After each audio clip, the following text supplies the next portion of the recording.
इस्लामाबाद बानी पीटीआई इमरान खान के x साबिका Twitter account को बंद कराने से मुताल्लिक केस की समाअत के दौरान हुकूमत की जानिब से किए गए इक़दामात की तफसीलात सामने आ गई हैं। इस्लामाबाद हाई कोर्ट में जमा कराई गई रिपोर्ट के मुताबिक मुख्तलिफ औकात में हुकूमत और पीटीए की जानिब से इमरान खान का एक्स अकाउंट बंद करने के लिए प्लेटफॉर्म को बाज़ाब्ता खतूत अरसाल किए गए, ताहम ये कोशिशें मुअस्सर साबित न हो सकीं।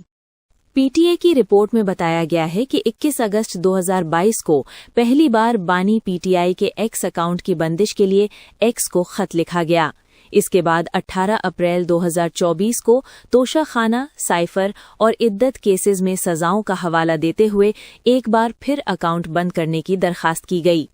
रिपोर्ट के मुताबिक 27 नवंबर 2025 को बानी पीटीआई की 47 ट्वीट्स ब्लॉक करने के लिए पीटीए ने एक्स को तहरीरी दरख्वास्त दी,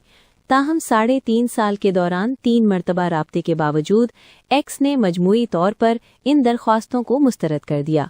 रिपोर्ट में ये भी बताया गया है कि 47 ट्वीट्स ब्लॉक करने की दरख्वास्त पर एक्स ने सिर्फ एक ट्वीट महदूद की